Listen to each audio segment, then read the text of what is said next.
नमस्कार दोस्तों, मैं डॉक्टर सुमित गुप्ता स्वागत करता हूं एनल कैनाल की एनाटॉमी पार्ट 3 में। 2 सेशंस में हम लोगों ने जनरल एनाटॉमी के बारे में पढ़ा। रेक्टम कहाँ पे होता है, एनोरेक्टल रिंग किसे कहते हैं, डेंटेड लाइन किसे कहते हैं, हेल्टल लाइन किसे कहते हैं, स्फिंक्टर कितने होते हैं। तो हम लोगों ने पढ़ा 2 स्फिंक्टर होते हैं, इंटरनल स्फिंक्टर और एक्सटर्नल स्फिंक्टर। लिवेटर नाई मसल कहाँ पे होती है, एनल वर्च की पोजीशन क्या है, इपिथीलियम कैसी होती है, नर्व सप्लाई क्या है और ब्लड सप्लाई क्या है, थोड़ा थोड़ा हम लोगों ने पढ़ा। आज के सेशन में हम लोग पढ़ेंगे स्फिंक्टर। स्फिंक्टर में 2 स्फिंक्टर है, इंटरनल स्फिंक्टर और एक्सटर्नल स्फिंक्टर। जो हम लोगों ने ग्रीन कलर से बना रखा है ये इंटरनल स्फिंक्टर है, और जो हमने ये 3 कलर में काफी रंग रंगीला बना रखा है ये आपका एक्सटर्नल स्फिंक्टर है।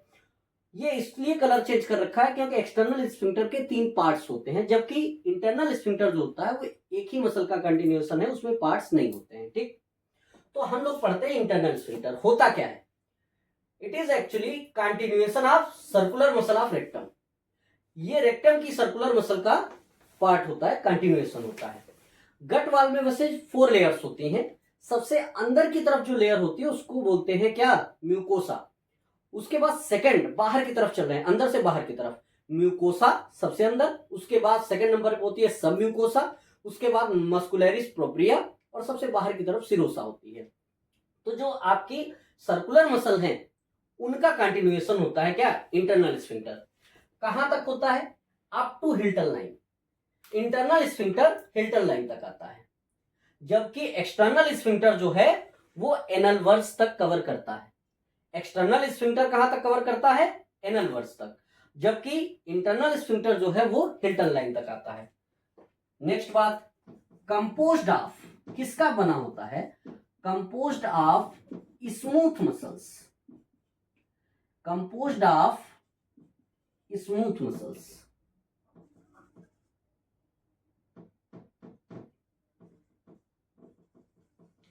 स्मूथ मसल्स का हमको एक चीज पता है कि ये इनमें स्मूथ मसल्स जो होती हैं इनमें नर्व सप्लाई जो होती है वो ऑटोनॉमिक होती है, autonomic nerve supply, nerve supply.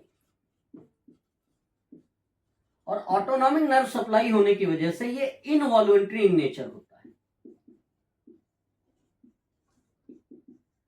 इसका मतलब ये हुआ कि जो इंटरनल स्फिंक्टर होता है उस पर हमारा कोई कंट्रोल नहीं होता है। ऑटोनॉमिक नर्वस सिस्टम की सप्लाई है तो वो अपने आप कॉन्ट्रैक्ट कंडीशन में रहता है, मोस्टली तो कॉन्ट्रैक्ट रहता है, क्योंकि ये एनल टोन को 85% के अबाउट मेंटेन करता है। तो एक ये भी पॉइंट होगा कि मेंटेन्स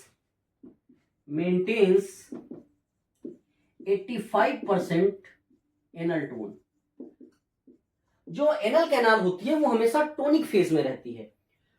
उसका रीजन ये होता है कि हमारी एनल कैनाल जो है और जो रेक्टम में तो मल स्टोर हो रहा है, एक तो इसमें एंगल होता है पोस्टीरियरली बैकवर्डली होता है उसकी वजह से, और दूसरी बात ये एनल कैनाल जो होती है ये ऑटोनॉमिक नर्वस सिस्टम से सप्लाई है और ये कह सकते हैं टोनिक फेज में रहती है।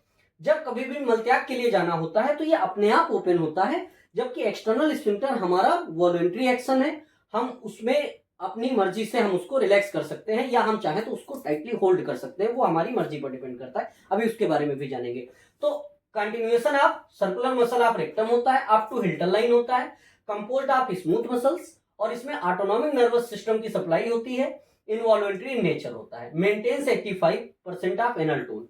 ये 85% एनल टोन को मेंटेन करता है। दूसरी बात, अगर कभी मौका मिले, इसको देखने का मौका मिले, तो ये व्हाइट इन कलर होता है, व्हाइट इन कलर,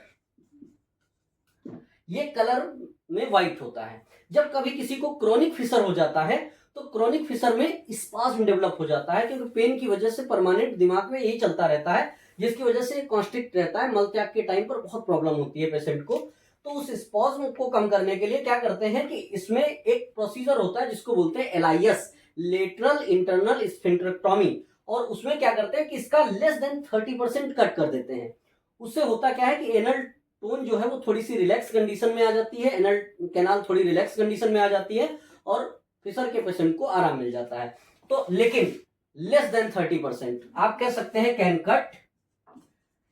कट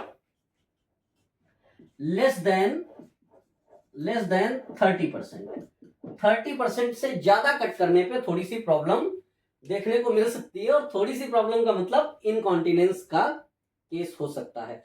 तो इसलिए जब किसी डॉक्टर को किसी भी पार्ट में प्रैक्टिस करनी हो, किसी भी विशेषज्ञ हो अगर किसी पार्ट में, और खासकर सर्जरी में, तो उस पार्ट की एनाटॉमी में उसको महारत हासिल होनी चाहिए, क्योंकि थोड़ी सी भी गलती अगर हुई तो पेशेंट के लिए बहुत ज्यादा कह सकते हैं थ्रेटनिंग प्रोसेस हो सकता है। तो इसको एलआईएस करते टाइम लेस देन 30% कट कर सकते हैं। ठीक, अब इधर आते हैं, एक्सटर्नल स्फिंक्टर क्या है? एक्सटर्नल स्फिंक्टर जो होता है वो लिवेटर एनाई मसल का, ये जो पहला, इसके तीनों कंपोनेंट के नाम लिख देते हैं क्योंकि तीनों का अपना अपना काम है। ये कंपोनेंट जो होता है इसको कहते हैं डीप कंपोनेंट, जो ये होता है इसको बोलते हैं सुपरफिशियल, और जो ये होता है इसको बोलते हैं सबक्यूटेनियस। सबक्यूटेनियस नाम से पता चल रहा है कि स्किन के नीचे सबक्यूटेनियस। तो पहला जो एनल वर्ज को सराउंड करता है उसको बोलते हैं सबक्यूटेनियस। ये जो एंड पार्ट है, ओरिफिस जो ओपनिंग दिख रही है, इसको एनल वर्ज कहते हैं। इसको सराउंड करने वाला जो पार्ट है इसको सबक्यूटेनियस कहते हैं। उसके बाद जो सेकेंड पार्ट है इसको बोलते हैं सुपरफिशियल। इसका भी अपना रोल है, इसका भी अपना रोल है। ये एनल कैनाल को स्टेबलाइज करता है। सुपरफिशियल वाला जो पार्ट होता है ये एनल कैनाल को स्टेबलाइज करता है। स्टेबलाइज करने का मतलब एनल कैनाल अपनी पोजीशन पर सिचुएटेड रहे। ये पोस्टीरियरली अगर बात करें तो ये आपका एनोकॉक्सिजियस लिगामेंट से कनेक्ट रहता है, और अगर एंटीरियरली बात करें तो ये आपका पेरिनियल बॉडी से कनेक्ट रहता है, ताकि दोनों तरफ से ये एनल कैनाल को एक जगह पर सिचुएटेड रखे। डीप कंपोनेंट जो होता है ये लिवेटर एनाई मसल है, और पीवो मसल के साथ फ्यूज होकर ये एनोरेक्टल रिंग को फॉर्मेशन में हेल्प करता है। ये बिल्कुल ना समझिएगा कि इंटरनल स्फिंक्टर का एनोरेक्टल रिंग में कोई रोल नहीं है, लेकिन ये जो कंपोनेंट है ये ज्यादा रोल प्ले करता है इसमें। ठीक, आगे बात करेंगे इसके बारे में। तो एक्सटर्नल स्फिंक्टर की बात करें तो ये होता है कंटिन्यूएशन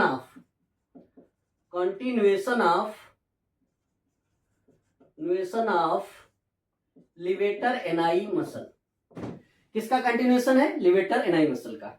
दूसरी बात, कहां तक है? Up to anal verge. कहां तक है भैया? एनल वर्ज तक होता है। ठीक, दूसरी बात, इसके 3 कंपोनेंट्स होते हैं। 3 कंपोनेंट्स अभी हम लोगों ने पढ़ा। कौन कौन से 3 कंपोनेंट्स हैं? डीप है सबसे ऊपर की तरफ, फिर उसके बाद है सुपरफिशियल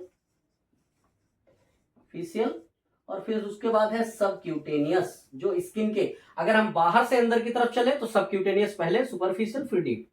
सबक्यूटेनियस ये एनल कैनाल पे सराउंड रखता है, तो जो हम एनल कैनाल को टाइटली होल्ड करते हैं, हालांकि रोल पूरे का है, लेकिन ये एनल वर्ज के पे जो मूवमेंट है वो सुपर सबक्यूटेनियस जो बिल्कुल आखिरी एंड पर है, इसका भी रोल है, लेकिन ये होल्ड करने में बहुत ज्यादा रोल प्ले करता है, क्योंकि ये 2 तरफ से कनेक्ट है। पोस्टीरियरली अगर हम बैक साइड की बात करें तो पोस्टीरियरली ये कनेक्ट रहता है किससे? एनोकॉक्सिजियस लिगामेंट से, और एंटीरियरली अगर हम बात करें तो ये कनेक्ट रहता है पेरिनियल बॉडी से, ताकि एनल कैनाल अपनी पोजीशन पर रुकी रहे। ठीक, तो इसके 3 कंपोनेंट हैं, हम लोगों ने इसके रोल पढ़ा। जबकि डीप कंपोनेंट जो होता है ये आपका लिवेटर एनाई मसल और प्यूबोरेक्टाइलिस मसल के साथ फ्यूज होता है, प्यूबोरेक्टाइलिस मसल के साथ। और ये प्यूबोरेक्टाइलिस मसल के साथ फ्यूज होने के साथ क्या बनाता है? एनोरेक्टल रिंग का फॉर्मेशन करता है। प्यूबोरेक्टाइलिस मसल के साथ फ्यूज होके क्या करता है? एनोरेक्टल रिंग का फॉर्मेशन करता है। हालांकि इंटरनल स्फिंक्टर का भी रोल है एनोरेक्टल रिंग बनाने में, लेकिन ये इसके साथ फॉर्मेशन करता है। लिवेटर एनाई मसल में भी 2 कंपोनेंट होते हैं, एक को बोलते हैं प्यूबोकॉक्सिजियस और एक को बोलते हैं इलियोकॉक्सिजियस। इलियोकॉक्सिजियस हम लोगों में नहीं पाई जाता, जो टेल वाले एनिमल्स होते हैं उनमें फंक्शनल होता है। तो यहां पर लिवेटर एनाई मसल के 2 कंपोनेंट होते हैं। ठीक, ये होता है, और ये एनल वर्ज तक होता है।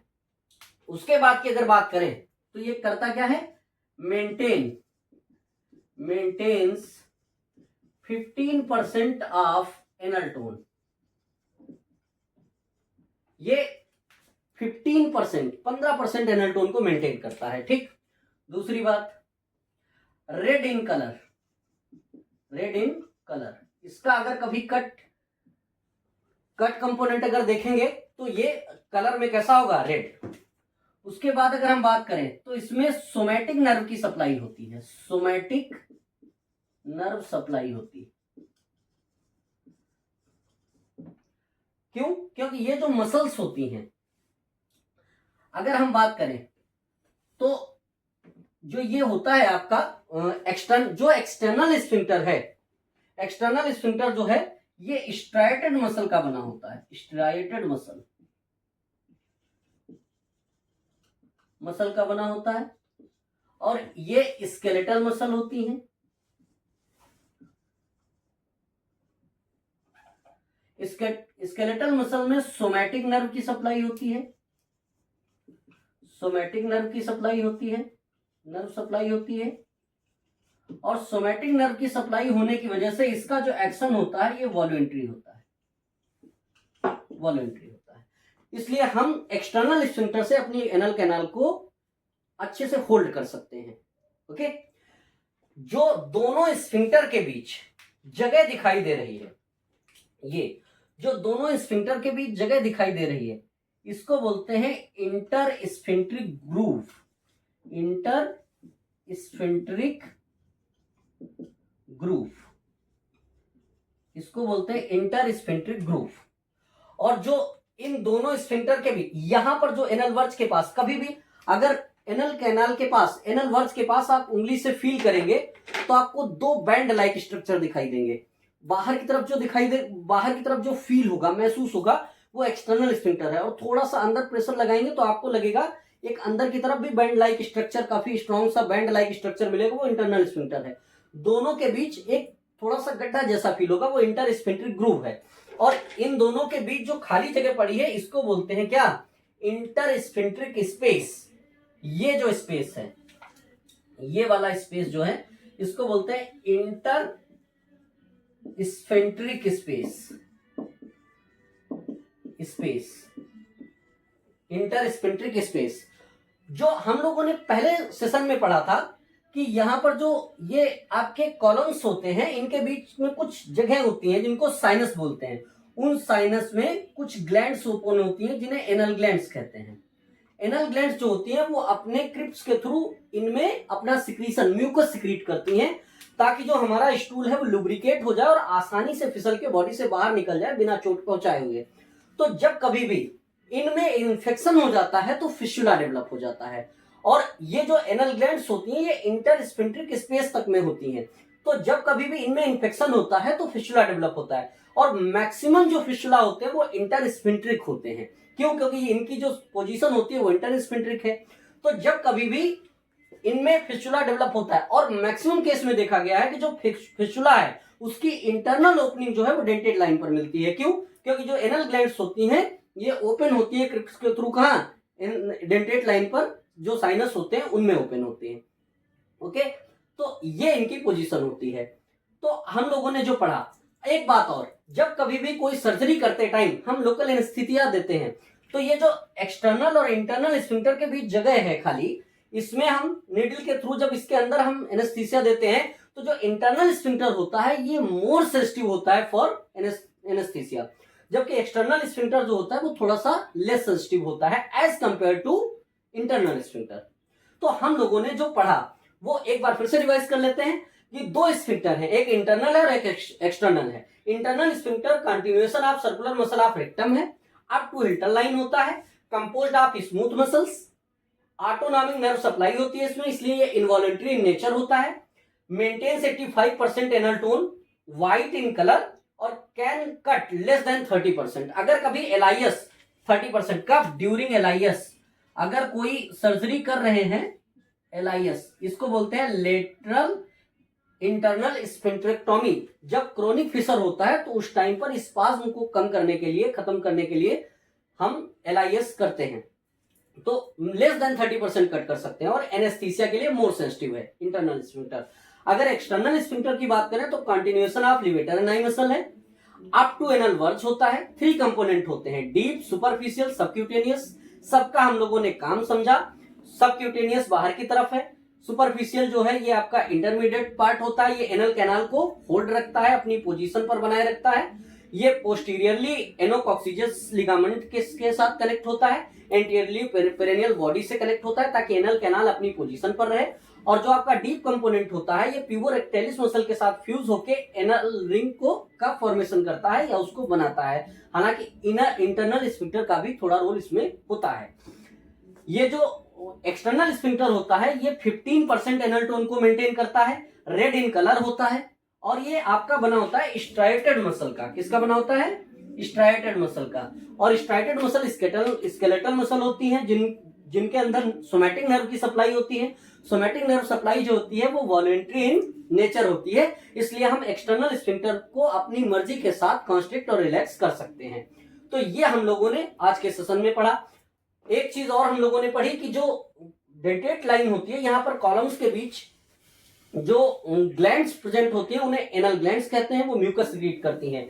इनकी पोजीशन इंटर स्फिंक्ट्रिक होती है, दोनों स्फिंक्टर के बीच जो जगह होती है उसे इंटर स्फिंक्ट्रिक स्पेस कहते हैं।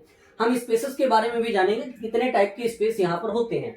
इंटरनल और एक्सटर्नल स्फिंक्टर के बीच जो यहाँ पर ग्रूव प्रेजेंट होती है इसे इंटर स्फिंक्ट्रिक ग्रूव कहते हैं।